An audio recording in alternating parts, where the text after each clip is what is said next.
4 nuns vanished one stormy night in 1947. No ransom, no remains. Just silence. And a church that sealed the doors before sunrise. 78 years later, an investigative historian unearths the truth buried beneath the river, a truth the church swore never existed.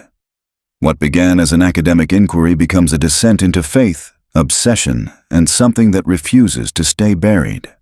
If mysteries like this haunt you, hit subscribe and follow the investigation.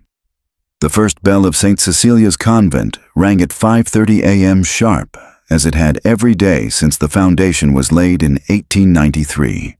By 6, the second bell would call the sisters to morning prayer, and by 7, they would be in the chapel, their voices a soft river of chant weaving through the stone nave. But on the morning of April 17th, 1947, the second bell never sounded. Sister Agnes was the first to notice.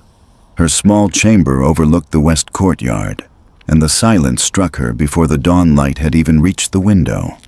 She wrapped her shawl tighter around her shoulders, the chill of spring clinging to her bones, and listened. The chapel bell rope should have moved with the rhythm of devotion by now, but there was nothing. When she stepped into the corridor, the air was wrong. Still, thick. The smell of wax and incense clung too strongly, as if the night had never ended. She knocked gently on the first door she passed. Sister Miriam's cell. No answer. Another, Sister Ruth's. Silence again. The unease crept in like a slow frost. By the time Mother Superior Helena emerged from her room, the convent had fallen into a whispering confusion.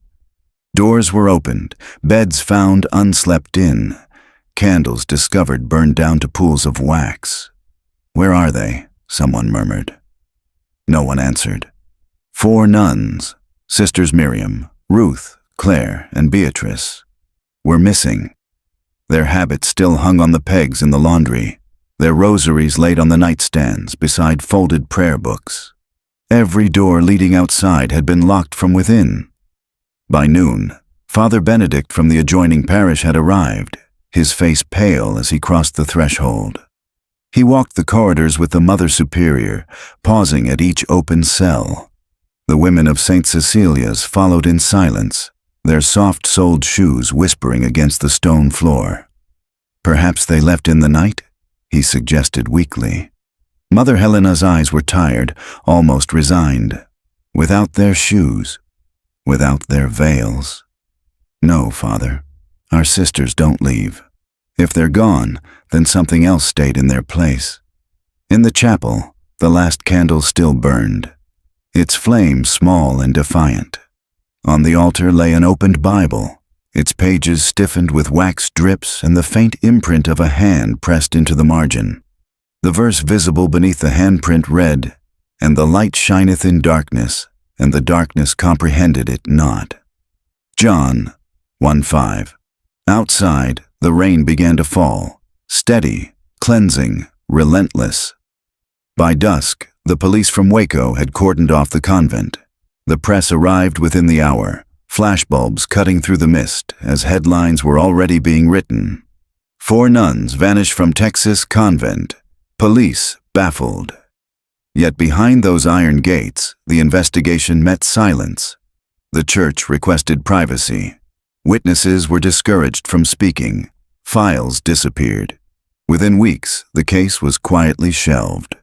Decades later, when the convent was sold to the diocese and most of the original buildings demolished, a construction worker claimed he found something sealed behind the foundation wall, a rosary twisted into a shape that no one could explain, and a note in faded ink that read only one word: "Confess." He turned it in to the local police. The item never made it to evidence. Rain swept across the Texas Hill Country like a gray veil, soft at first, then harder, needling the windshield of Dr. Evelyn Hart's rental sedan. The wipers thudded a slow rhythm as she followed the narrow county road toward the crumbling spire that had once crowned St. Cecilia's Convent. She had spent 15 years studying post-war disappearances within religious institutions, And St. Cecilia's was the case that refused to let her go. The official file ended with the words, "Insufficient evidence." Yet an unsigned letter mailed to her university last month contained only a photocopy of an old photograph, 4 nuns standing in sunlight, and a handwritten note. "Come before they tear it down." The walls remember the convent grounds were mostly rubble now. The diocese had sold the land to a private developer, and demolition crews had already gutted half the chapel. Evelyn parked beside a temporary fence and showed her credentials to the foreman, who waved her through with a look that mixed curiosity and pity. "You've got an hour before we start back up," he warned. "Watch your step in there." Floors are like paper. Inside, the air smelled of lime dust and mildew. Sunlight filtered through the skeletal roof beams, tracing pale bars across the cracked tiles. Evelyn's boots echoed as she crossed what had once been the nave. Birds had nested where candles once burned. She took out her small recorder. "Field note," she murmured. "St. Cecilia's Convent, April 12, 2025. Site partially demolished. Objective: locate any surviving archival material before disposal." A sharp clang echoed from somewhere beyond the choir stalls. She froze, pulse quickening. Probably a loose sheet of metal, she told herself. Still, the place felt occupied. Not by people exactly, but by memory itself. In the corner near what remained of the sacristy door, she found a rust-stained cabinet half buried in debris. Its drawers were swollen with moisture, but one slid open under her tug. Inside lay parish registers, water-damaged but intact, and a bundle of personal journals tied with a brittle ribbon. The first page bore the neat, looping script of Sister Miriam Lowell, 1946. Evelyn sat on a fallen beam and read by the gray light, December 3rd, 1946. Sister Beatrice hears voices when the bells are silent. We think it is the wind, but the wind does not call names. She looked up, heart hammering. Voices. The legend had always included rumors of auditory miracles, whispers at dawn. But here it was in the nun's own hand. A sudden gust blew through the broken windows, scattering pages across the floor like frightened doves. Evelyn lunged to catch them, knees striking the tile. As she gathered the papers, she noticed something wedged beneath the cabinet, a wooden crucifix wrapped in linen. The cloth was mottled dark with age, and stitched along one edge were the initials CR, Sister Claire Ronan. She recorded softly, "Possible personal relic of Sister Claire. Evidence of concealment." Then she stopped speaking because she realized she was not alone. A figure stood in the doorway. An elderly man in a work coat, cap in hand. His face was deeply lined, eyes clouded but alert. "You shouldn't be in here, miss," he said, voice trembling with both authority and fear. "I have permission," Evelyn replied. "I'm with the university archives." He nodded slowly. "University, huh? They sent one before, back in the 70s. Never came back." Evelyn studied him. "Were you here then?" He hesitated, then stepped closer. "Name's Raymond Cobb. I was the caretaker after the sisters left. Kept the place from falling apart, mostly, till it didn't matter no more." She gestured to the ruins. "Do you remember the day they disappeared?" Raymond's gaze drifted toward the roofless choir. "I remember the smell. Rain and candle smoke. Police everywhere. Priests arguing. They said the sisters walked out, but I found their shoes in the laundry, still damp from washing. People don't walk far without shoes. Did you ever find anything else?" He reached into his coat pocket and pulled out a small tin box. "Kept this all these years." Inside lay a fragment of parchment, browned with age. Faded ink formed a single Latin phrase. "Lux in tenebris lucet." "The light shines in darkness," Evelyn translated. Raymond nodded. "Same verse they found open on the altar. Some things don't change," thunder rolled in the distance. Evelyn slipped the parchment into an evidence sleeve, aware of the gravity of touching something that had survived both faith and secrecy. "Why keep it?" she asked. "Because they told me to burn it," he said. "And I wanted to see what truth the fire wasn't supposed to touch." They stood in silence until the foreman's shout carried from outside. "Time's up! We're bringing the walls down!" Raymond turned to leave, but paused at the threshold. "If you're smart, you'll let them finish the job." Some prayers weren't meant to be answered. Evelyn watched him vanish into the rain, then looked back at the cabinet.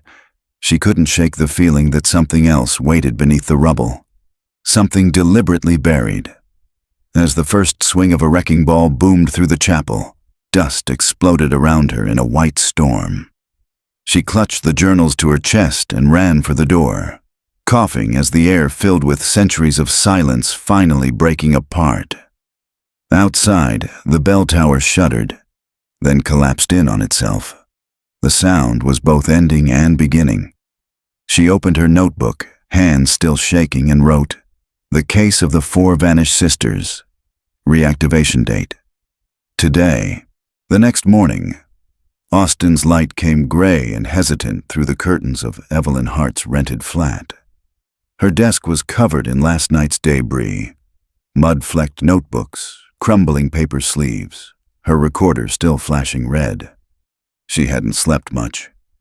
Each time she closed her eyes, she saw the convent collapsing in slow motion, the bell tower falling like a severed limb, the air thick with white dust and whispers. Coffee steamed beside her laptop. She opened the digital scans she'd taken before midnight, adjusting the brightness on Sister Miriam's diary pages. The ink had bled, but fragments remained legible. March 1947. Sister Claire says the new confessor asks too many questions. He writes down what we say in confession. She fears it is not for God, but for men. April 10th. There is talk of transfer. Mother Helena says obedience protects us.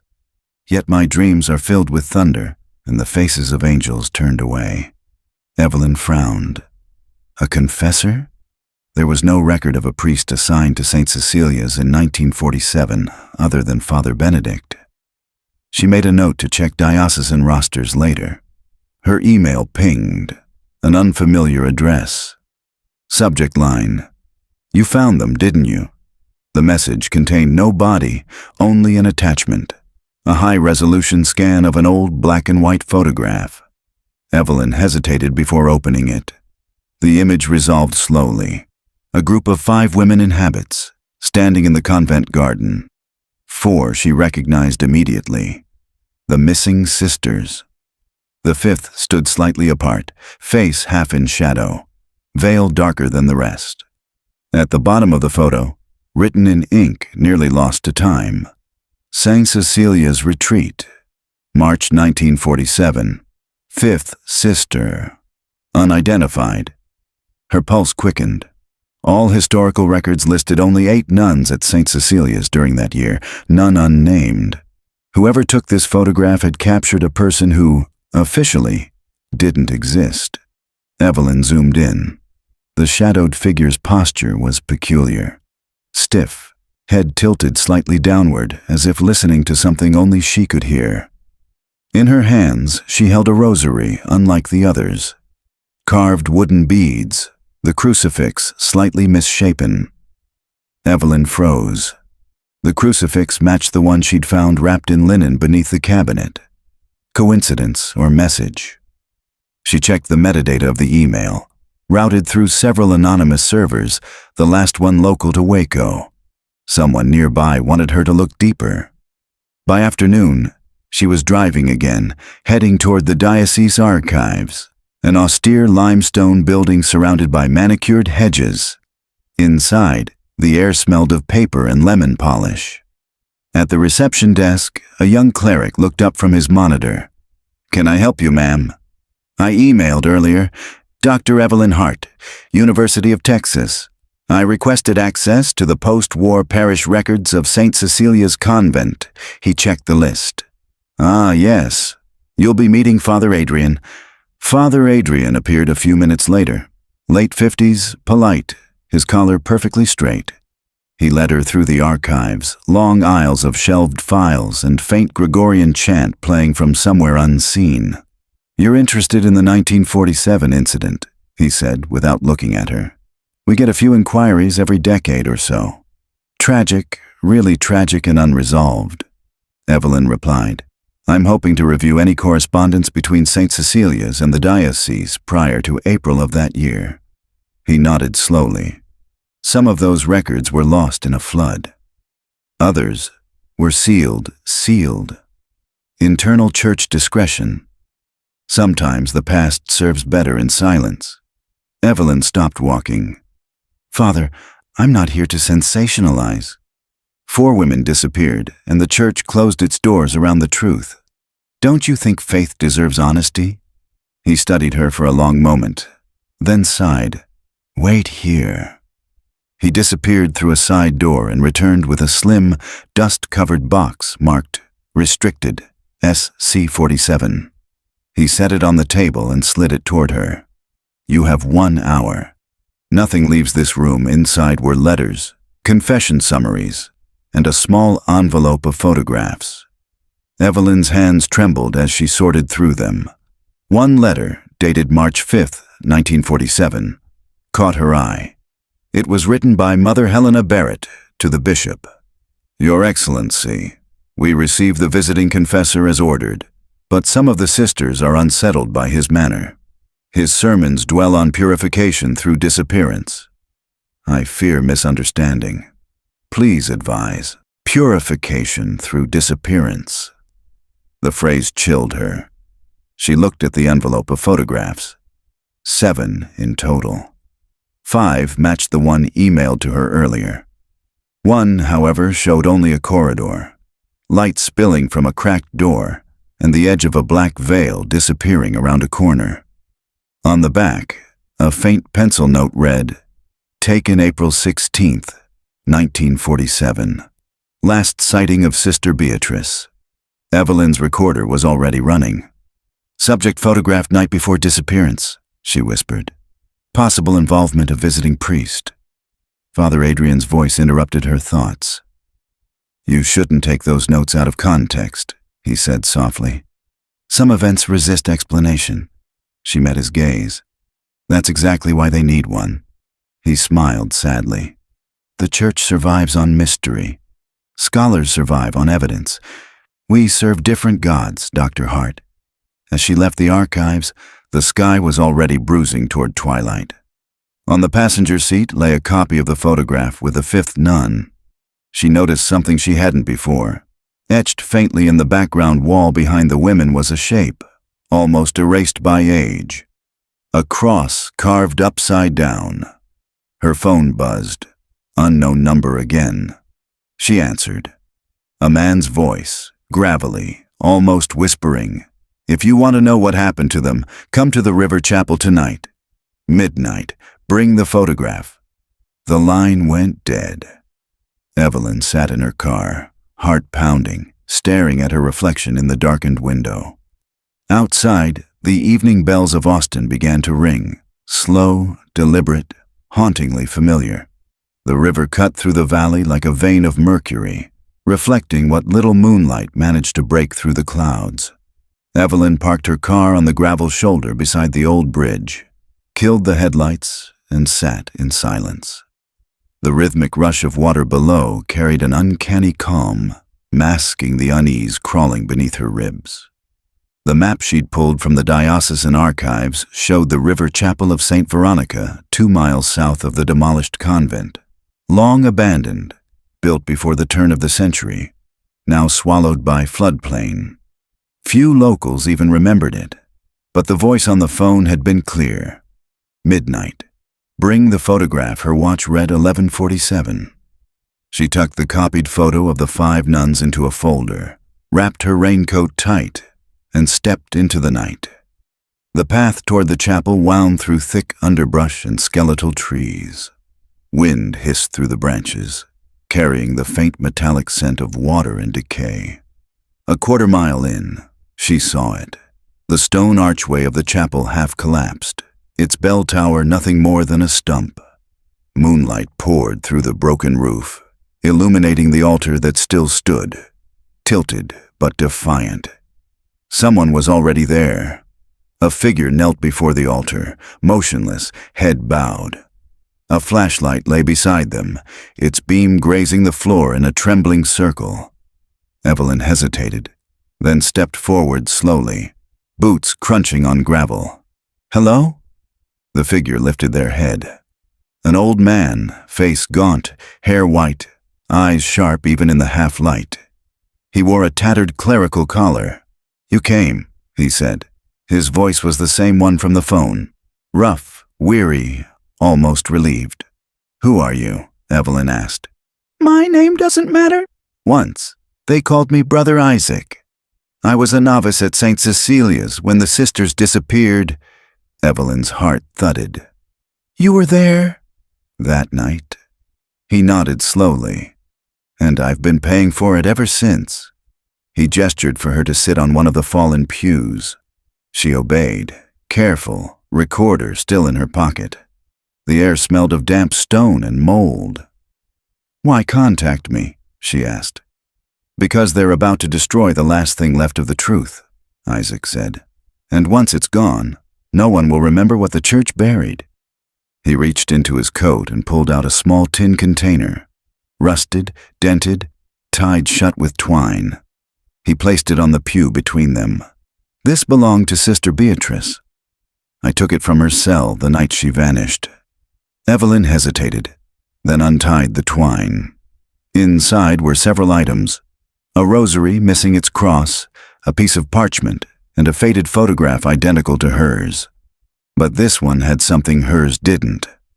The shadowed fifth nun's face was visible, faintly overexposed, yet discernible. It was not a woman's face. Evelyn's breath caught. The figure in the habit was a man. Brother Isaac's voice cracked. "He came as a confessor, sent by the bishop himself. Said he was from the Order of St. Michael, but he wasn't like any priest I'd ever met. He spoke of cleansing the body to free the soul, of darkness as divine order. The sisters trusted him. He had charm, a gentleness that hid the hunger underneath." He looked up at the gaping hole in the roof where the stars blurred through cloud. "One night, I heard chanting in the crypt below the chapel. I went down thinking it was the sisters in prayer. But what I saw..." He paused, trembling. He was there with them. Candles everywhere. 4 women kneeling before him. He held up their rosaries, one by one, and said they would be reborn in the light. I ran before I saw more. The next morning, they were gone. Evelyn swallowed hard. "You told no one." "I told the Mother Superior." 2 days later, the bishop arrived. He said God would handle it and ordered everyone to silence. He transferred me to another parish. I left the cloth a year later. He pressed the photograph into her hands. He wasn't a confessor. He was an exorcist, cast out of the Vatican for heresy. The church called him Father Corbin. Evelyn stared at the photo, the man's faint smile frozen in ghostly blur. "And you think he killed them?" Isaac's eyes filled with something between pity and dread. "Killed? Number. That would have been mercy. He took them for something else. Something he believed would prove that sin could be purified by erasure." A thunderclap split the night. The chapel walls groaned as wind funneled through the hollow nave. Evelyn looked toward the door. Movement. A light flickered between the trees. "Someone's here," she whispered. Isaac's expression darkened. "They found me." "Who?" "The same ones who sent the confessor 70 years ago. They don't like ghosts returning to the living." He grabbed her arm, urgent. "Take the box. Leave through the river path. If you hear the bells, don't look back." Before Evelyn could respond, glass shattered behind the altar. Flashlights sliced through the dark. Voices shouted, male, firm, commanding. "Hands where we can see them." Police or something else? Isaac stepped between her and the light. "Go!" he hissed. Evelyn ducked behind the pew, clutching the tin box to her chest, and bolted toward the side door. She stumbled down the overgrown slope toward the riverbank. Behind her came the crack of gunfire, 2 sharp reports, then silence. She didn't stop running until her boots hit the muddy edge of the river. Rain began again, heavy and cold, masking her ragged breath. She looked back once. The chapel glowed faintly with torchlight. Her phone buzzed in her pocket. Unknown number. She answered instinctively.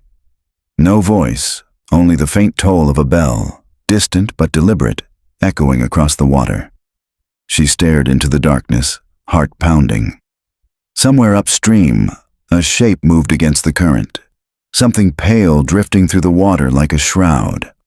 A nun's veil. It snagged on the reeds near her feet, sodden, ancient, embroidered with a single letter stitched in blue thread. M. Sister Miriam. Evelyn sank to her knees, rain washing the mud from the fabric.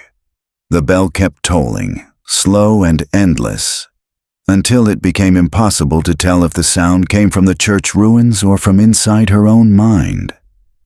Dawn broke colorless over Austin. The rain had eased, leaving a sky the shade of old pewter. Evelyn sat in her apartment kitchen, wrapped in a blanket, staring at the tin box Brother Isaac had thrust into her hands. Her coffee had gone cold hours ago. Her phone lay beside it, screen dark, the last call still logged as unknown. She had tried calling back, no connection. Every number that had reached her since this began vanished into static. She turned her attention to the box. The twine was frayed, the lid stiff with rust. When she pried it open again, the smell of aged linen and dust escaped, faintly sweet, faintly decayed, like something that had waited too long to be remembered. Inside, the fragment of parchment, the broken rosary, and the photograph of the 5th nun, whose face now stared back from the blur, Father Corbin. Evelyn laid the items in a neat line on the table. She photographed each one, logged coordinates, time, and context as method demanded. But her hands trembled more than she cared to admit. The parchment came first. It bore writing in Latin so faint she had to use her phone's flashlight and a magnifier. Words emerged in fragments: ad lumen per absentium carnis, purificatio per vacuum.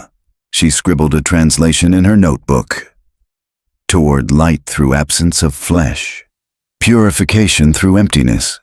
It wasn't scripture. It sounded like a creed, ritual language. The rosary was next. Its beads were carved wood, edges smooth with wear, but the crucifix was missing. The chain ended abruptly, as if snapped off by force. Holding it made her uneasy. The wood was warm to the touch, impossibly so. Then the photograph. She enlarged it on her laptop, adjusting contrast. Father Corbin's face sharpened. A man in his mid-30s, narrow features, eyes half closed as if in prayer. But behind him, faintly visible, was something else. A shadow on the chapel wall, tall, misshapen, with a hint of antlers. Evelyn blinked. When she zoomed in further, the distortion dissolved into grain. She sat back, exhaling. Fatigue could invent monsters. A knock at the door made her jump. 3 raps, measured, patient. She hesitated, then peered through the peephole. A man in plain clothes stood in the hall. Early 40s, damp trench coat, ID wallet raised. Dr. Hart, Detective Alan Serrano, Travis County Sheriff's Office. I'd like a word. She opened the door cautiously. He flashed his badge again. We found your name on a card at the River Chapel site last night. Mind if I come in? Evelyn stepped aside. Brother Isaac called me there. What happened to him?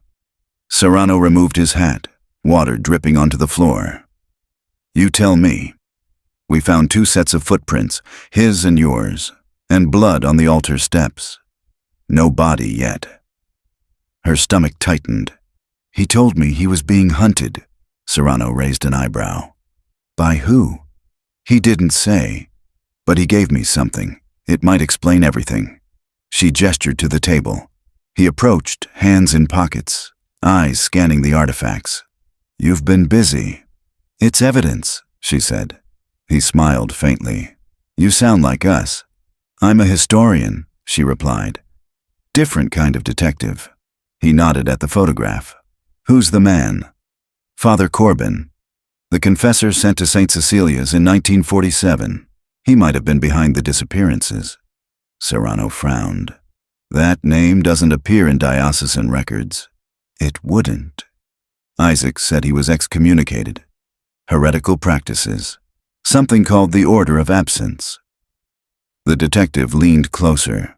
"Never heard of it?"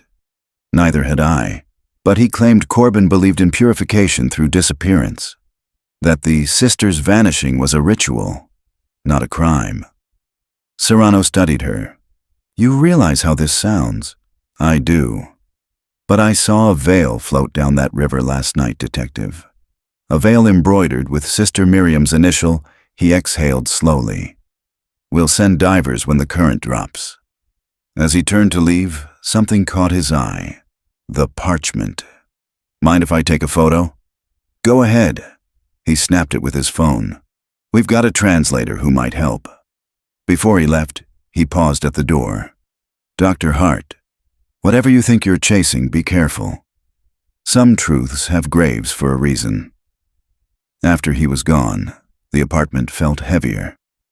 The rain began again, soft at first, then hammering the windows. Evelyn lit a lamp and opened Sister Miriam's journal to the final pages. April 15th. "He says the body is a cage, that to love God truly we must vanish from the world so the soul may shine unshadowed. I'm afraid. I no longer dream, only remember light too bright to see." April 16th. "The river calls. Tomorrow he says we will cross into grace. I do not think he means heaven." Evelyn's throat tightened. These were not metaphors. They were instructions.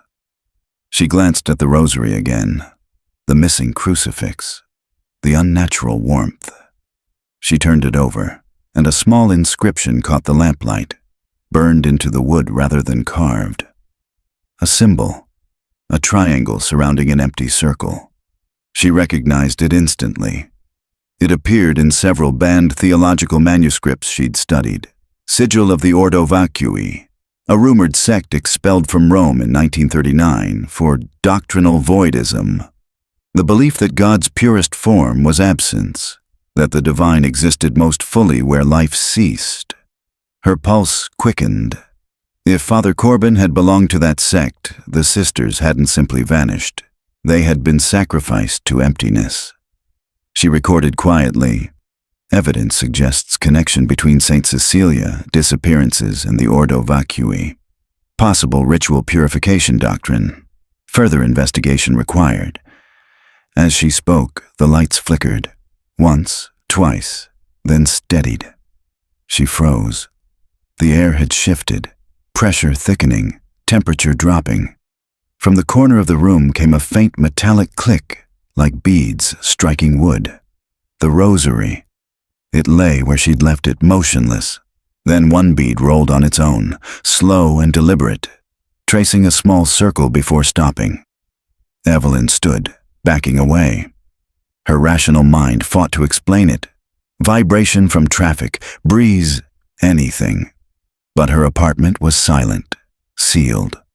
The bead twitched again, and then, faintly beneath the rain, came the sound she feared most, the low toll of a bell, distant but clear, counting 3 slow notes. 3, the number of vows, poverty, chastity, obedience. Her voice shook as she whispered into the recorder. Audible phenomenon.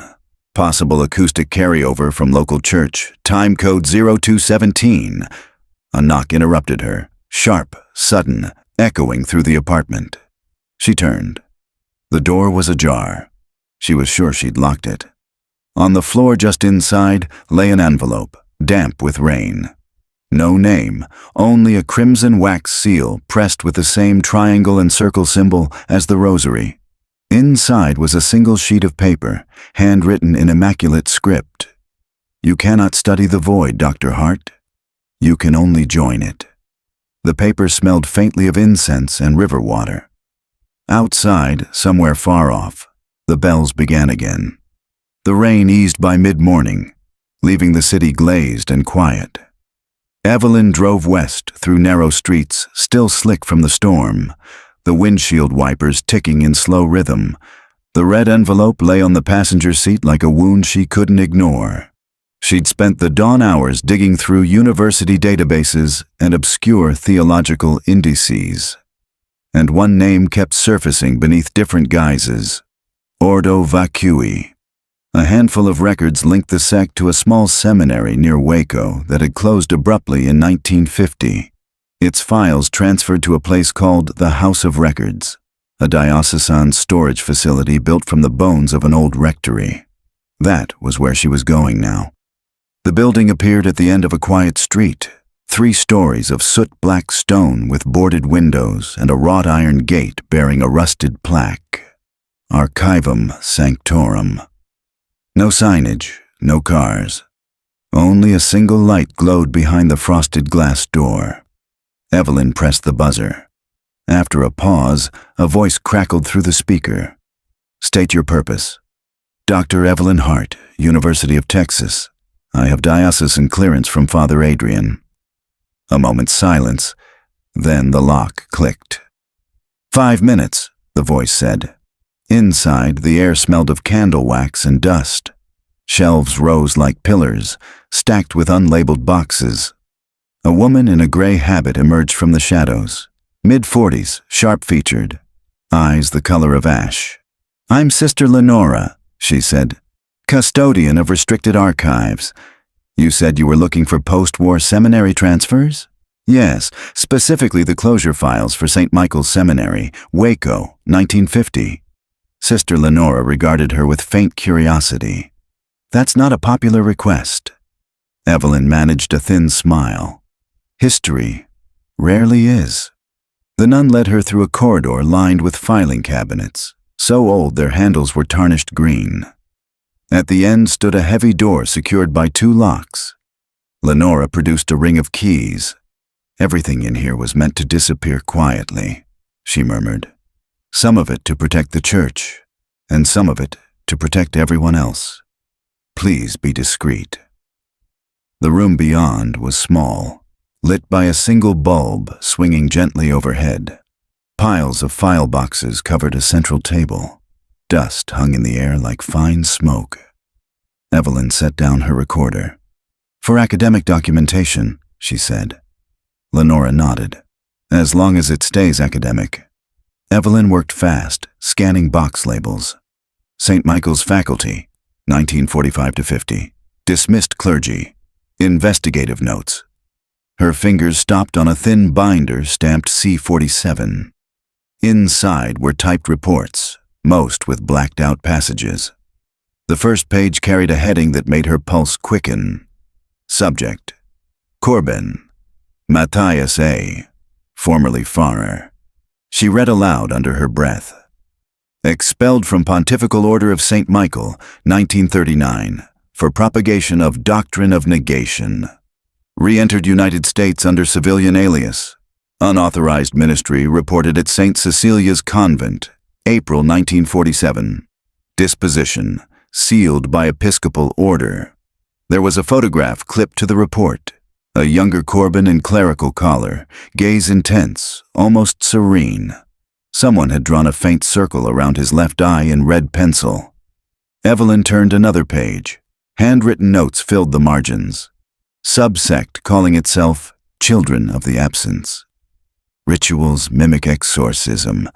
Goal unclear. She looked up. "Sister Lenora, who wrote these?" The nun hesitated. That would have been Father Benedict, the parish investigator assigned after the disappearances, the same Father Benedict who served St. Cecilia's. "Yes." Evelyn's voice lowered. "What happened to him?" Lenora's expression dimmed. "He drowned in the river 6 months later." Evelyn swallowed hard. "The same river where the veil surfaced." Lenora nodded once. History repeats, Doctor, especially when people dig where graves were meant to stay shut.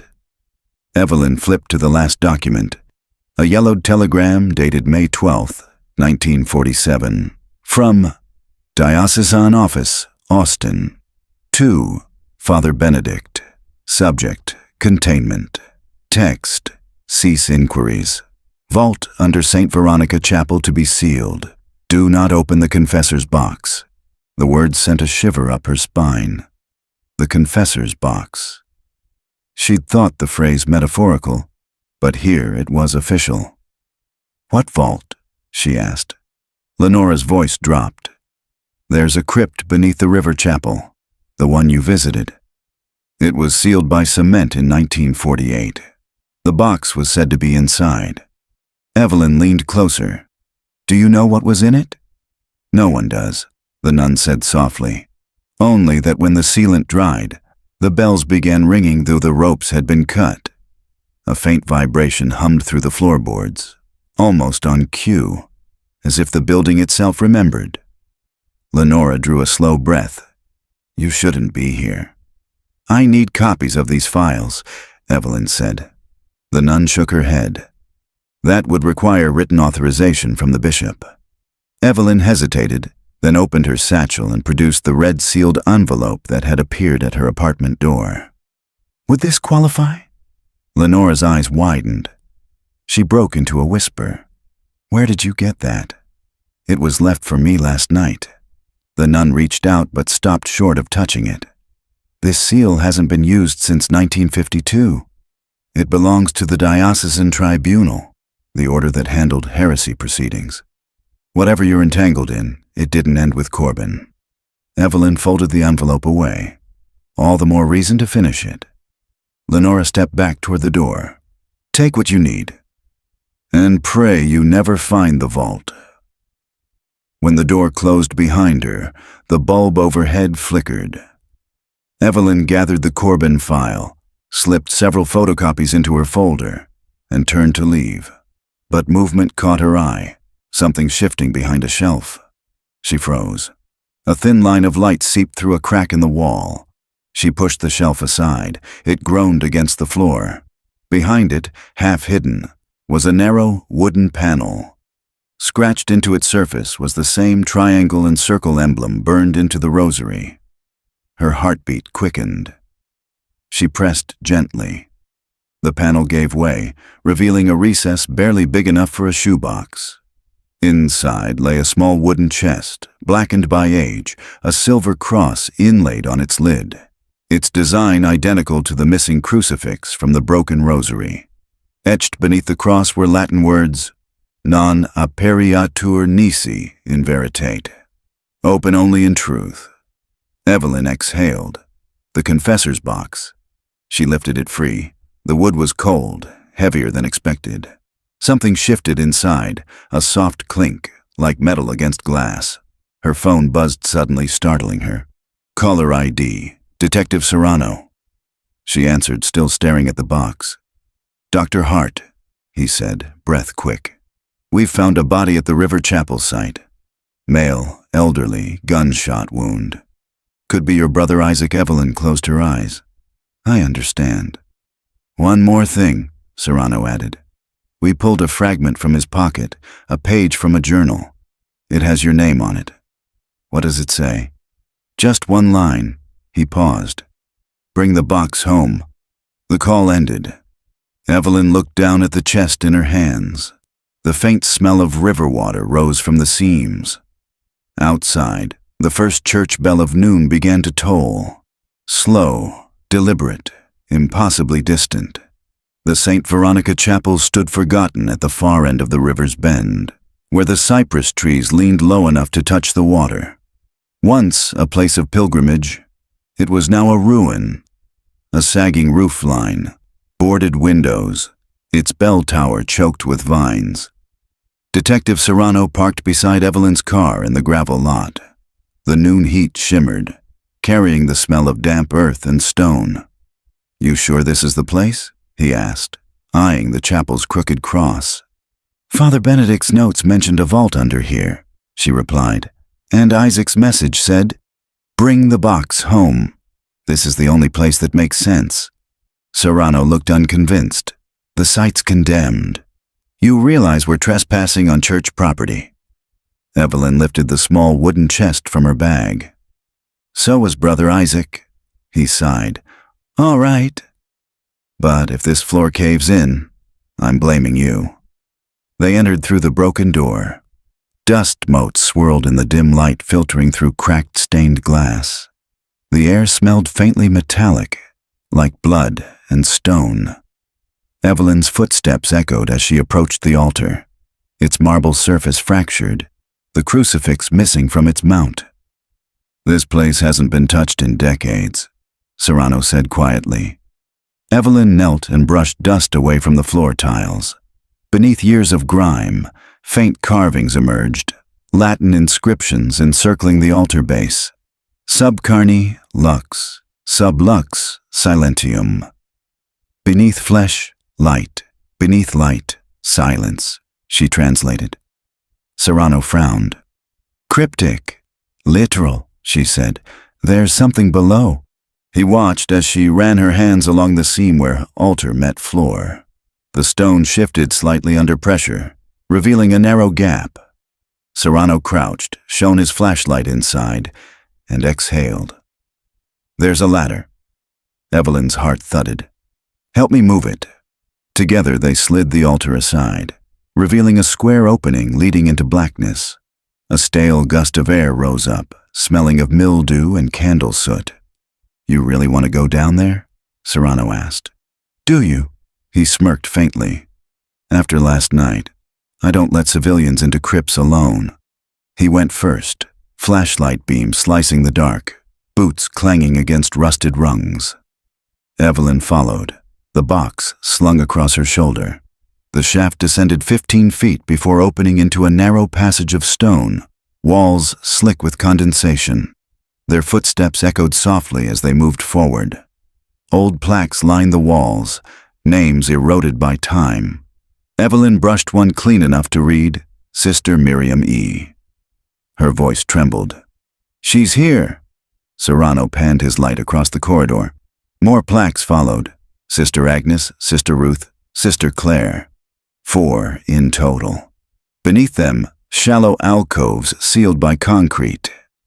This must be where they buried them after the investigation, Serrano said. Evelyn shook her head. No, their bodies were never recovered. These are memorials, not graves. Ahead, the corridor widened into a small chamber. The ceiling arched low, black with soot. At its center stood a massive iron door embossed with a triangle encircling an empty circle. The same symbol, Serrano muttered.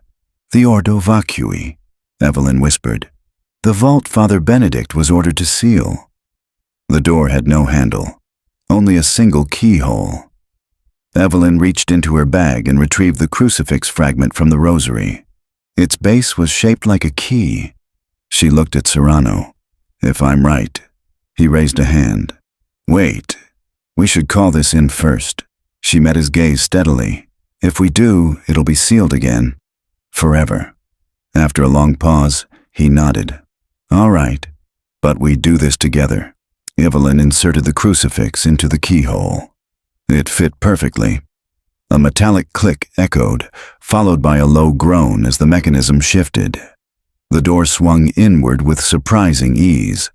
The vault beyond was circular, lined with shelves that once held reliquaries but now sat empty. In the center stood a stone table draped in rotted linen. Candles, long melted into puddles, surrounded it. Evelyn's breath caught. It's an altar. Serrano stepped closer, sweeping his light across the walls. Symbols were carved everywhere. Circles within triangles, Latin phrases looping endlessly. Ad lumen per absentium carnis. The same phrase from the parchment, she murmured. On the altar lay a small pile of objects. 4 veils, brittle and yellowed, and a 5th item wrapped in cloth. Evelyn reached out and unwrapped it carefully. Inside was a glass vial sealed with wax. The liquid inside shimmered faintly, dark as ink. A tag hung from the neck, inscribed in faded script, Corbin. Serrano leaned in. You think that's his remains? Or something he used? Suddenly, the temperature dropped. Serrano's breath misted. What the hell? The candles, long dead, flickered to life. Their flames burned blue. A low hum filled the chamber, like distant chanting beneath water. The walls seemed to pulse with it. Evelyn gripped the box tighter against her chest. "Detective," she whispered, "we're not alone." From the shadows beyond the altar, a figure emerged, draped in tattered vestments, face hidden beneath a veil of dust. The air rippled around him, bending the candlelight. Serrano drew his weapon. "Stay back." The figure didn't move closer, only raised a hand in benediction. His voice, when it came, was a hollow whisper, light through absence, flesh through faith. "You should not have opened the gate." Evelyn's voice shook. "Father Corbin?" The figure tilted its head slowly. "Names are cages." Serrano aimed higher. "This ends now." The figure extended its hand toward Evelyn. "You brought it home. The box." Before she could react, the lid snapped open by itself, revealing a small mirror set into the interior. But the reflection didn't show her face. It showed the chapel above, bright with morning light and filled with women kneeling in prayer. The missing nuns. Evelyn gasped. "They're alive?" The figure stepped closer. "No, they are remembered." Serrano's gun trembled. "What does that mean?" "Faith made them vanish," the figure said. "You made them return." The candles flared, blinding white. Evelyn threw up her hands to shield her eyes. When the light faded, the vault was empty, the altar bare, the air still. Only the vial remained on the floor, shattered. Its contents seeped into the stone, forming a dark sigil that pulsed once, then stilled. Serrano exhaled shakily. "Tell me that was a trick of the light." Evelyn stared at the box in her hands, now completely empty. "I don't think it was." From somewhere above, faint and distant, the chapel bell began to toll. 12 slow chimes. Serrano holstered his gun. "We're leaving. Now." As they climbed the ladder back into daylight, Evelyn looked down one last time. The vault door had already begun to swing shut on its own, the echo of metal on stone reverberating like a heartbeat. Outside, sunlight streamed through the clouds, bright and indifferent. Serrano wiped sweat from his brow. "You still think this is about history?" Evelyn stared at the chapel, its shadow long against the grass. "No," she said quietly. "It's about belief, and what belief leaves behind." She placed the empty box gently on the chapel steps. Whatever was down there, it's awake now. The wind shifted, carrying the faint sound of chanting across the river, too low for words, but unmistakably human. Serrano glanced toward the trees. "Do you hear that?" Evelyn didn't answer. She was staring at the water. Something pale floated just beneath the surface, 4 veils drifting side by side, moving against the current. 2 days after the vault, the river began to rise. It wasn't a flood exactly, no rain had fallen. But the current thickened, darkened, as if carrying silt from someplace older than Earth. Evelyn watched from the police tape stretched across the chapel's bank while rescue crews pulled another object from the water. It wasn't a body this time. It was a statue, a stone Madonna, slick with algae and missing both eyes. Detective Serrano stood beside her, coffee cooling in his hand. "Same coordinates as where we found the veils yesterday," he said. "It was buried in the riverbed." "She was meant to stay under," Evelyn murmured. "Something's pushing everything back up." He studied her profile. "You think it's connected to that vault?" "I think we unsealed more than stone." Behind them, technicians logged samples and photographs. Every few minutes, a diver surfaced, shaking his head. Nothing more found yet. But each time the current stirred, the bells of St. Veronica gave a faint, answering tremor. By afternoon, the church arrived. 2 black sedans and a van marked Diocesan Inquiry Office rolled up the gravel road. Out stepped a tall priest in immaculate black, a thin silver chain glinting beneath his collar. His face was pale, angular, composed. "Dr. Hart," he said before she could speak, "I'm Father Alaric DeVoe, appointed by the Archdiocese to oversee containment." Containment. The word sent a small chill through her. Detective Serrano flashed his badge. "Containment of what, Father?" DeVoe's eyes lingered on the detective a moment too long. "Of confusion. Rumor spreads faster than truth." He turned to Evelyn. "You removed a prohibited artifact from church grounds. We will require its return." "It's empty now," she said, surprised by the steadiness of her voice. DeVoe's lips curved faintly. "Artifacts are never truly empty. Please surrender it." She glanced toward the chapel steps where the box had rested after they fled the vault. But it was gone. Only the imprint of its shape remained in dust. "I left it right there," she said. "Then someone retrieved it," DeVoe replied. "All the more reason to ensure no further disturbances." He gestured toward the water, where the statue still glistened on the mud bank. "God buries what man should not remember." Serrano folded his arms. "With respect, Father, this is still a homicide investigation. We're not closing the site." DeVoe's smile didn't reach his eyes. "Of course. I'll see to the spiritual perimeter while you chase your evidence." He walked away, cassock brushing against the wet grass, speaking softly into a small recorder of his own. Evelyn couldn't hear the words, but one phrase carried on the wind. "Ordo vacui renascitur." The order of emptiness is reborn. That evening, Evelyn returned to her apartment to find a letter slid beneath her door. No seal this time, only a smear of river mud across the envelope.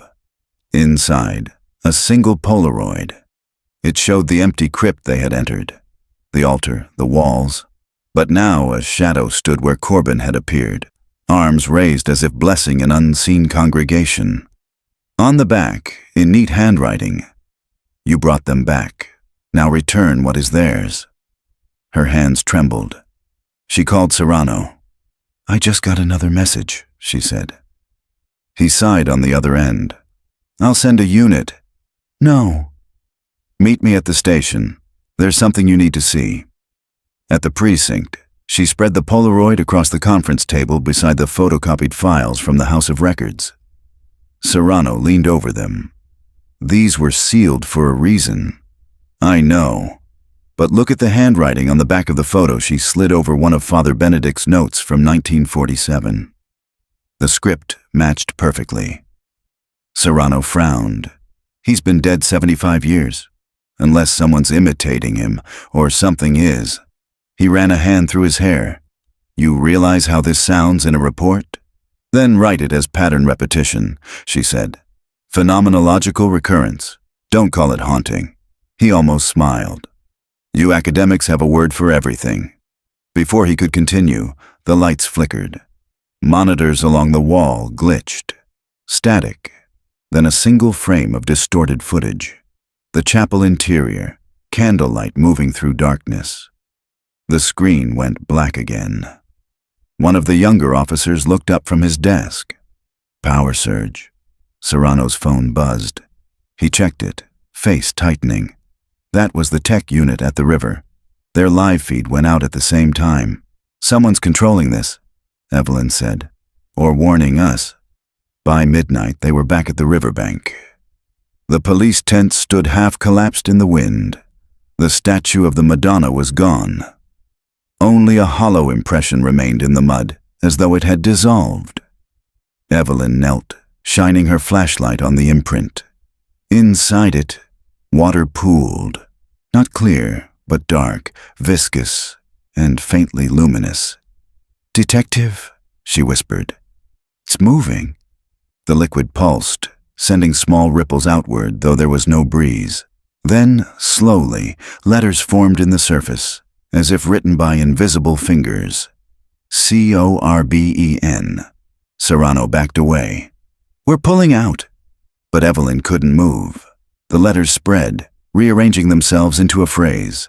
"Doom 'em ready, bring home." The same words found on Isaac's note. A sudden crash behind them, the chapel door slamming open though no one was inside. Wind howled through the rafters, carrying fragments of chanting. Evelyn turned to Serrano. "It's drawing everything back." He grabbed her arm. "Then we end it before it finishes." They ran toward the chapel, flashlights cutting through the dark. Inside, puddles reflected the stained glass like fragments of flame. The altar they'd moved days before stood in place again, perfectly centered, no sign of the vault entrance. Serrano hammered at the marble with a crowbar, grunting. It sealed from below. Evelyn's light caught on something new, symbols freshly carved into the altar's base. Circles within triangles, identical to those in the vault, still wet as though etched moments ago. "They're rewriting it," she breathed, "erasing the seal we made." The floor began to tremble. Dust rained from the rafters. Through the open doorway, the river surged higher, lapping at the threshold. Serrano shouted over the noise, "We need to leave." Evelyn hesitated. On the altar, between the carvings, a small wooden shape protruded, a hinge, familiar. The box. She reached for it just as the lights blew out. Everything went silent. Then a voice whispered behind her ear, neither male nor female, soft as breath. "The river remembers its own." Cold water brushed her ankles. When she turned, Serrano's flashlight lay submerged, beam flickering through rising floodwater that now poured through the doorway like a living thing. Evelyn grabbed the box and stumbled toward the exit. Serrano pulled her through as the chapel's doors slammed shut behind them with a force that shook the ground. They collapsed on the wet grass outside, gasping. The water stopped at the threshold, as if respecting an invisible boundary. The bells began to ring again, this time from beneath the ground, their tone distorted, metallic, unholy. Serrano sat up slowly. "If that's the return," he said hoarsely, "what comes next?" Evelyn opened the box. Inside, for the first time, something glowed. 4 silver rosary beads and a scrap of fabric, river wet and marked with a faint embroidered letter, M. She whispered, "Miriam." The wind carried the sound down the river, and far off, answering softly, came another voice, feminine, distant, singing an old hymn no one had sung since 1947. By dawn, the flood had receded, leaving behind a slick film on the grass like oil on water. The air felt charged, metallic. Evelyn and Serrano sat in his car overlooking the chapel ruins, wrapped in the kind of silence that comes after something you can't explain. Neither had slept. Evelyn turned the box over in her lap. Inside, the 4 rosary beads still gleamed faintly, even though she'd dried them hours ago. Every so often they would tremble together, as if drawn by an invisible pulse. Serrano stared at them. "You sure you didn't put batteries in that thing?" She almost smiled. "If faith had circuitry, the church would have patented it by now." He rubbed his temples. "I'm starting to think faith and crime scenes shouldn't mix." "They always mix," she said. "One just hides the other." He gave her a look, half amusement, half concern. "You need rest."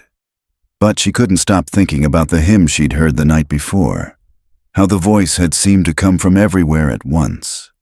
A song Sister Miriam had written in her diary weeks before vanishing. "Beneath the river's skin we pray, for light to find us when we fade." Evelyn whispered the words without realizing. The beads pulsed again, brighter this time, casting small halos of silver across the dashboard. Serrano flinched. "You're seeing that too, right?" "Yes." The glow faded as quickly as it came, leaving the faint scent of burning incense. Serrano exhaled. "We need help. Someone who understands symbols, rituals, something beyond my pay grade." Evelyn nodded slowly. "There's one person." Father Adrian. He gave me access to the archives. If he's still willing to talk, he'll know what DeVoe is hiding. They found Father Adrian in his study at the diocesan library, a small office smelling of old paper and candle smoke. He looked older than she remembered, eyes sunken, collar askew, a tremor in his hands as he poured tea. "I heard about the river," he said softly, "and the visitors from Rome. You've stirred ancient dust." Dr. Hart Evelyn placed the box on his desk. The dust stirred itself. Adrian regarded it with visible fear. "You brought it here? I don't know where else to take it." He drew the curtains closed and locked the door. "Then listen carefully. The Ordo Vacui wasn't just a heresy. It was a formula. Corbin believed absence itself could sanctify matter.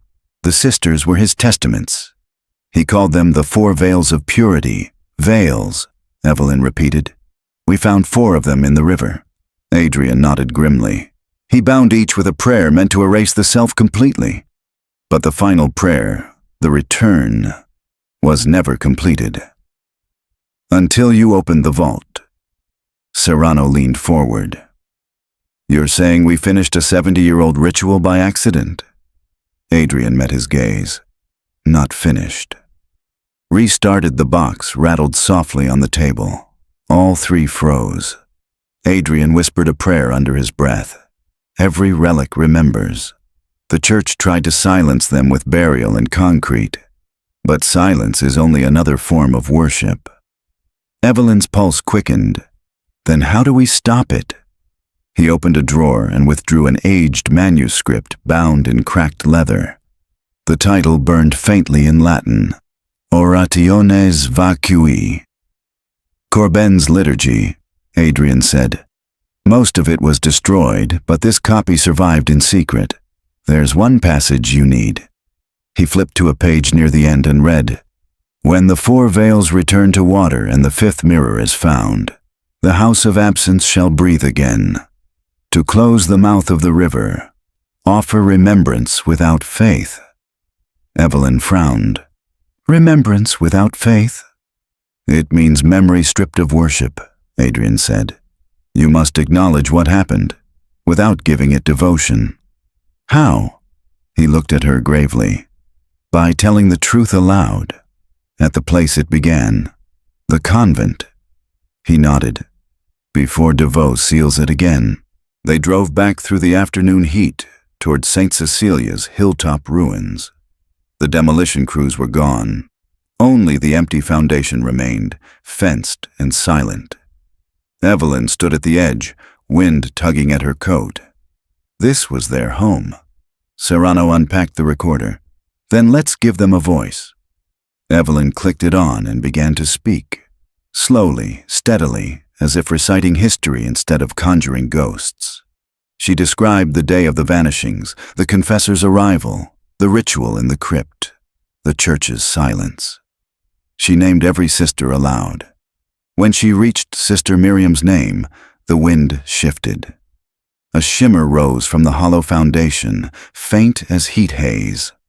4 shapes, vague, luminous, stood in the air before her, veils trailing like mist. Serrano whispered, Holy. Keep filming, she said. The figures didn't move closer. They simply waited. Evelyn opened the box. The 4 beads glowed again, answering. Adrian's words echoed in her head. Offer remembrance without faith. She stepped forward, voice shaking. I remember you. I don't worship you. I remember your truth. The wind howled. The figures flickered, then began to fade, dissolving into silver motes that drifted toward the river valley below. For a moment, everything was still. Then the ground trembled, a low vibration, like the tolling of a bell miles beneath the earth. Serrano caught her arm. It's working, or ending, I can't tell which. Light burst upward from the foundation, blinding white, then collapsed inward, leaving only dust and silence. When Evelyn opened her eyes, the box was gone. That night she sat alone on her balcony, recording her notes. Field note, St. Cecilia's site now inert. Apparitions dispersed. The box disintegrated during closure. Detective Serrano will file a secular report listing geological instability as cause. Father Adrian refuses to comment. She paused, looking toward the distant river. Moonlight traced a thin silver ribbon across its surface. The bells didn't ring that night, but as she turned off the recorder, a faint voice rose from the dark, female, serene, whispering the same hymn again. Beneath the river's skin we pray, for light to find us when we fade. The sound faded into the wind, leaving her unsure if she'd truly heard it or if memory itself was still speaking. Evelyn leaned back, exhausted, tears drying on her cheeks. "Rest now," she whispered. "All of you." For the first time since she'd opened the vault, the night felt clean. No static in the air, no pulse beneath the silence. Yet far below, where the river curved like a serpent, something glimmered briefly before sinking, a reflection perhaps, or the echo of a veil. 3 days later, Evelyn was summoned to the archdiocesan office. The letter came printed on thick cream paper, the seal embossed in scarlet wax. Tribunal Ecclesiasticus. The tone was polite, the command unmistakable. Detective Serrano offered to go with her, but she refused. "If they see a badge," she said, "they'll stop talking. I need them to think this is a confession, not an interrogation." He didn't argue, only pressed a small digital recorder into her palm. "Keep it running." The tribunal's offices occupied an old Jesuit seminary on the city's north side, a labyrinth of marble halls and stained glass that caught the sun like blood. A receptionist led her to a chamber lined with dark wood paneling and a crucifix so large it dominated the wall. 3 men waited behind a curved desk. Father DeVoe sat in the center, his hands folded neatly atop a black ledger. To his right, an older Monsignor whose face looked carved from wax. To his left, a younger priest with kind eyes but an expression carefully schooled to neutrality. DeVoe gestured toward the single chair facing them. "Dr. Hart, we appreciate your punctuality." Evelyn sat, the recorder hidden in her sleeve, already rolling. "You said this was about the St. Cecilia incident." DeVoe inclined his head. "Incident implies chance. What occurred was Providence misread. You have interfered with consecrated history." "History doesn't belong to one institution," she said. "Truth does," he replied evenly. The Monsignor spoke next, voice brittle with age. "We reviewed your academic record. You've written extensively on faith and trauma. Tell us, do you believe knowledge redeems suffering?" Evelyn hesitated. "Knowledge illuminates it. That's enough." The old man nodded faintly. "Then you understand why illumination can be dangerous." DeVoe opened the ledger. "We've confirmed you entered restricted property, removed protected relics, and disseminated sealed documents. The church could pursue charges." "I didn't disseminate anything," Evelyn said. "I documented evidence of a crime." "Faith cannot commit crime," DeVoe said. "Faith doesn't drown priests and bury nuns alive," she snapped. The young priest flinched. DeVoe's gaze remained serene. "You speak of violence. We speak of sacrifice." Evelyn leaned forward. The sisters didn't volunteer for sacrifice. They were deceived by Corbin's doctrine, and by the church's silence. For the first time, something flickered behind DeVoe's composure. "You think we created him? I think you hid him." A long pause. The Monsignor closed his eyes, murmuring a prayer. DeVoe rose slowly, circling the table. "You've seen the box," he said. "You've heard the river. Tell me, what did you feel?" "Fear," she said simply. "Fear is faith's first step." He stopped behind her chair. Corbin's order believed the soul could only know God by shedding the illusion of self. The sisters' disappearance was their ascension. They were murdered. DeVoe's voice dropped to a whisper. "Murder is merely the body's interpretation of transcendence." The younger priest shifted uncomfortably. "Father," DeVoe silenced him with a glance. "You claim to seek truth, Dr. Hart, yet you ignore what stands before you. The sister's prayers were answered. The veil returned. You were chosen to witness Evelyn turned in her chair to face him." "Chosen? You sent men to silence Isaac, to erase me. That isn't salvation, it's control." DeVoe smiled faintly. "Control is the only way to keep the void contained." He moved back to the table, laying a small object on the wood, a triangular medallion engraved with the empty circle of the Ordo Vacui. "Do you know what this is?" "I've seen the symbol," she said. "This belonged to Father Corbin. It was recovered from the river this morning." Evelyn's pulse spiked. "Recovered?" He nodded.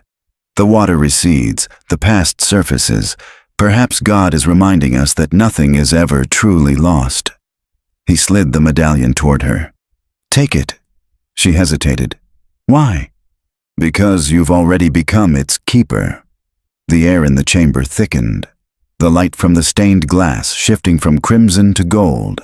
The crucifix above them seemed to shimmer, the carved Christ's face almost turning toward her. Evelyn fought the rising nausea. "What are you doing?"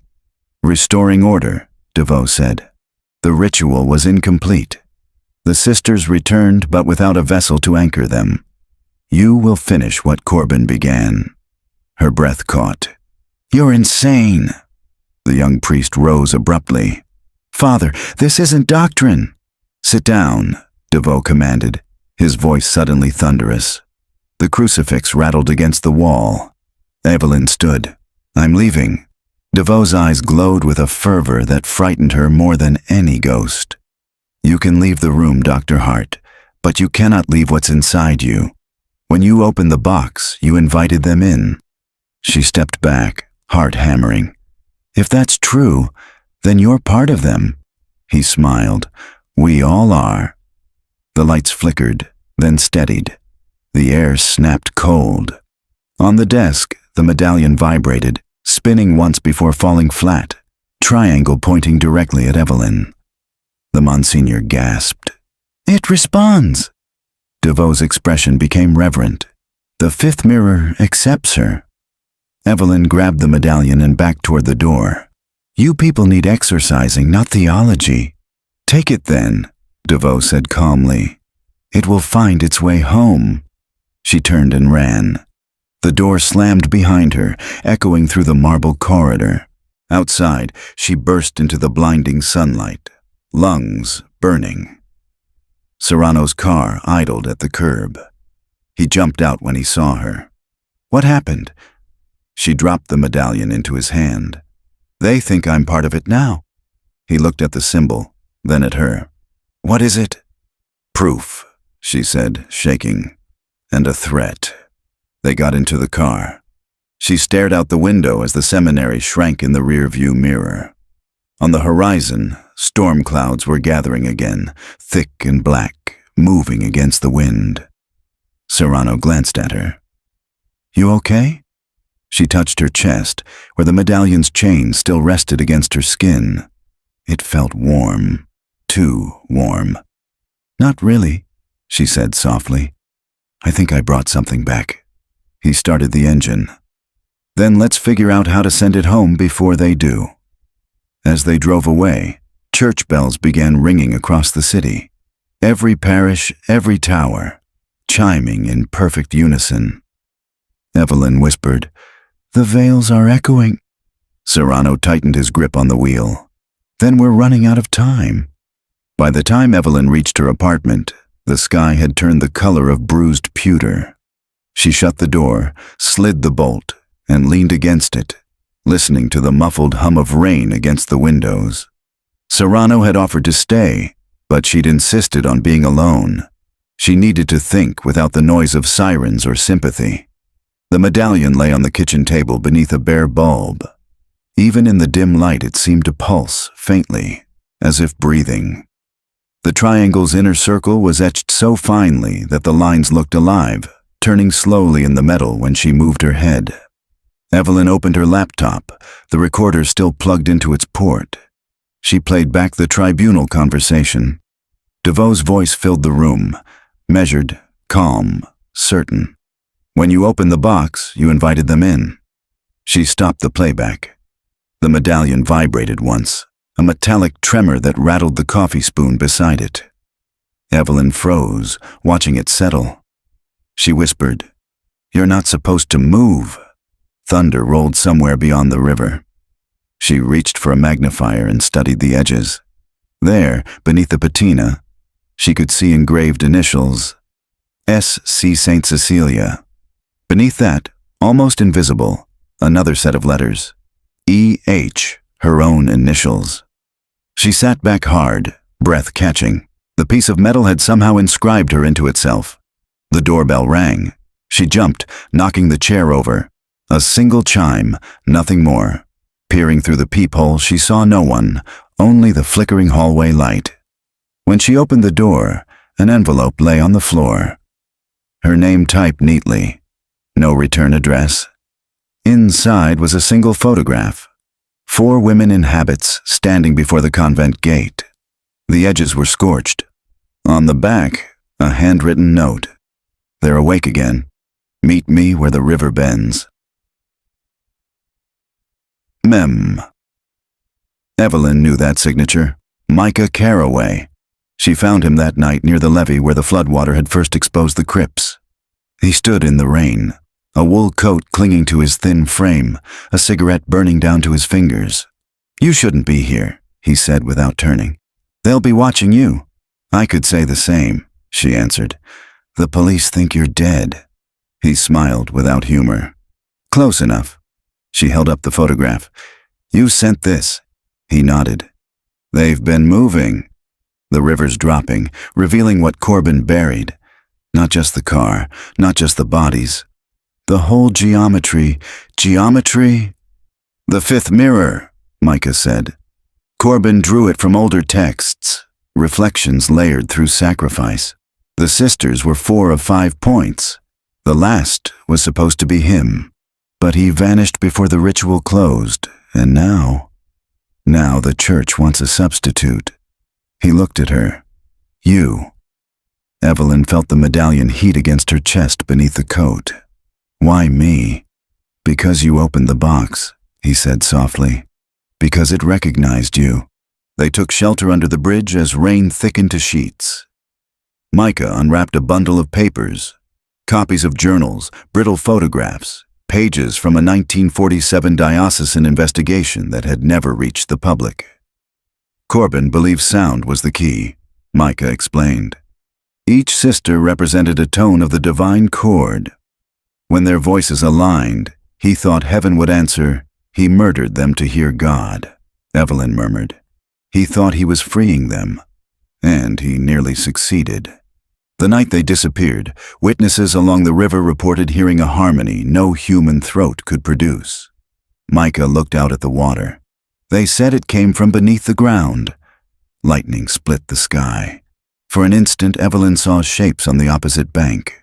4 pale figures standing ankle-deep in the current, faces lifted toward the storm. When the light faded, the bank was empty.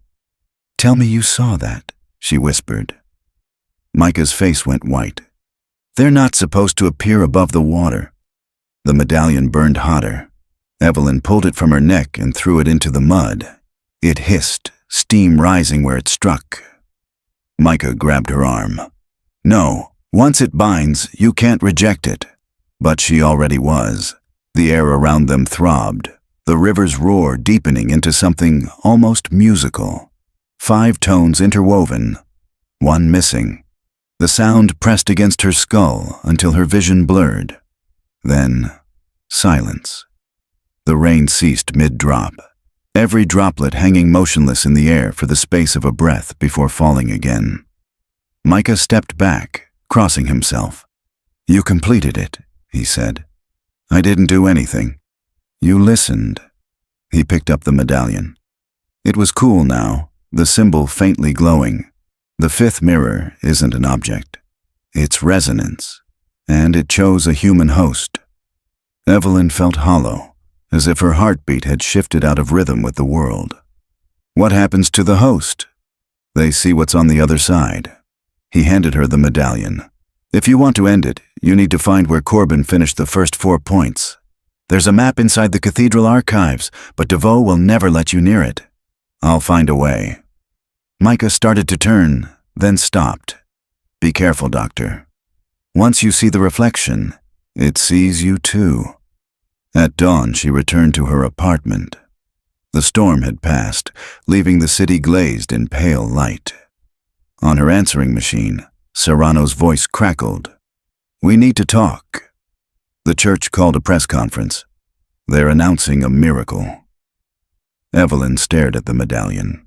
In its circle, she could now see faint outlines of 4 veiled women, their mouths open in eternal song. As the sun touched the metal, a 5th silhouette began to form, her own. The press conference was held inside the cathedral nave. Cameras lined the aisles. Light spilled from the rose window like molten glass. Reporters whispered as Father DeVoe stepped to the podium, flanked by the same younger priest from the tribunal. He looked neither triumphant nor apologetic, merely certain. The Church of St. Cecilia, he began, acknowledges divine manifestation at the site of the old convent. 4 sisters have returned, not in body, but in grace. Their voices have been heard once more. The crowd erupted with questions. DeVoe raised a hand.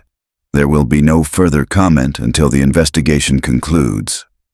Faith must breathe before it can speak. Evelyn watched from the back, hidden behind a marble column. Serrano stood beside her, his badge turned inward to avoid attention. They've rebranded a crime scene as a miracle, he murmured. They're trying to bury evidence in sanctity, she replied, and they're using me to do it. DeVoe's gaze swept the audience and stopped. For a second, their eyes met across the nave. He smiled, faint, priestly, knowing. Evelyn turned away. Outside, reporters swarmed like gulls. She and Serrano pushed through them toward his car. Where now? He asked. The archives, she said. Micah said the map's there. Serrano sighed. Breaking into a cathedral vault the same day the church declares a miracle. What could go wrong? That night the cathedral was empty except for candlelight. They entered through the sacristy, Serrano's lockpick slipping easily into the old mechanism. The air smelled of incense and wax. The archive door lay beyond the transept, behind a tapestry of St. Cecilia playing her harp. Evelyn lifted the fabric. Serrano's flashlight caught an iron keypad set into the wall. Old code, he said, squinting. Pre-digital. She traced the keys, each engraved with a Latin letter rather than numbers. On impulse, she pressed SANCTA. A soft click. The panel released. Inside, shelves rose to the vaulted ceiling, stacked with ledgers bound in cracking leather. A cruciform skylight cast blue moonlight down the center aisle. Serrano whistled low. Looks like the Vatican had a baby with the Library of Congress. Evelyn ignored him, scanning for dates. She found a cabinet labeled 1947, Cecilia Convent, and pulled the first drawer. Within lay microfilm reels, correspondence, and a rolled vellum map sealed in wax. She broke the seal. The parchment unfurled across the table, an intricate pentagram overlaid on the convent grounds, each point marked with a name: Sister Agnes, Refectory; Sister Therese, Choir Loft; Sister Miriam, Bell Tower; Sister Catherine, River Crypt; and at the center, Sanctum Reflectorium. The reflection room, Evelyn breathed. Serrano leaned closer. That's where Corbin finished it?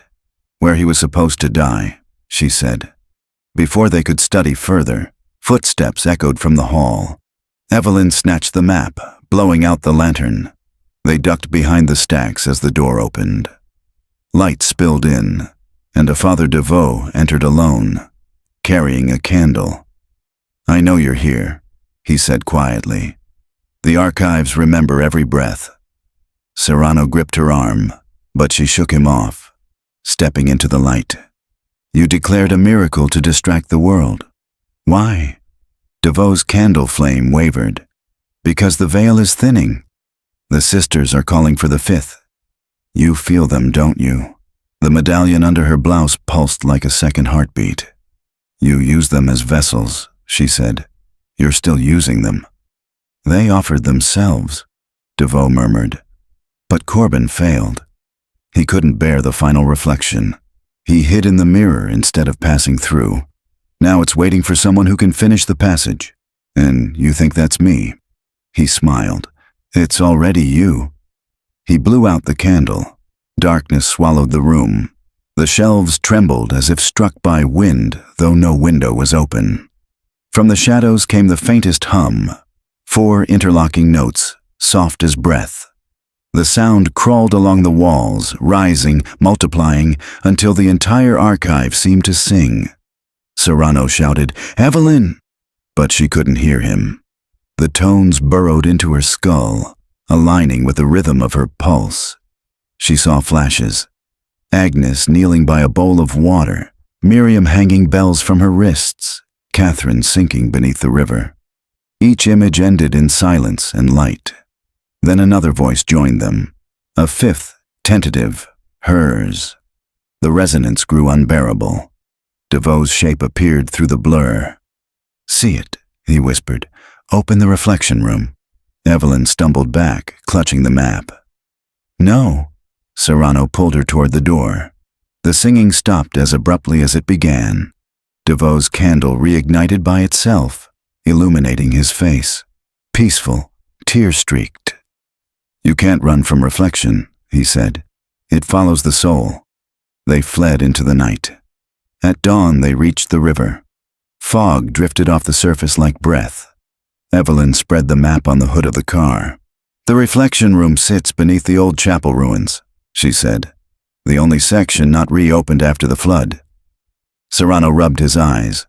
"If we go in there, no backup, no warrant, nothing." "This isn't police work anymore," she interrupted. "It's absolution." He studied her for a long moment. "All right. Then we finish it together." She folded the map, the medallion warm against her skin. From across the water, the cathedral bells began again. 5 strikes, not the usual 4. Each one echoed longer than it should have, as if some unseen chamber were answering back. Evelyn whispered, "The mirrors are aligning." Serrano started the engine. "Then let's break the last one before it breaks you." They drove toward the ruins as the sun climbed blood-red through the mist, turning the flooded valley into a sea of mirrors. The road to the convent ruins wound through the floodplain like a scar. By the time Evelyn and Serrano arrived, the sun had already begun its descent, staining the water with gold. The old chapel stood half-collapsed against the slope, its spire split open like bone. They parked beneath the skeletal remains of a willow. Wind hissed through its branches, a sound almost like whispering. Serrano checked his flashlight and weapon. "If this place starts talking, we leave." Evelyn nodded, though she knew there would be no leaving until it was done.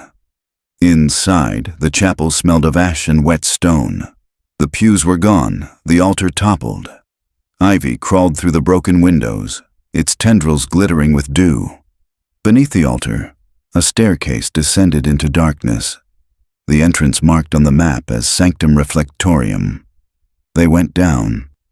The passage was narrow, cut from limestone, spiraling deep beneath the church. At intervals, carved figures of the 4 sisters lined the walls, each holding a mirror fractured by time. As Evelyn passed, the glass caught her reflection in flickers. Her face multiplied, distorted, mouths whispering things she couldn't quite hear. At the bottom, the tunnel widened into a circular chamber. The ceiling curved like a dome, covered in tiny mosaic tiles that once shimmered gold. In the center stood a pool of perfectly still water, no larger than a baptismal font. A single candle floated upon it, unlit. "This is it," she whispered. Serrano swept his light around. The walls were etched with symbols, Latin prayers intertwined with geometric lines converging on the pool.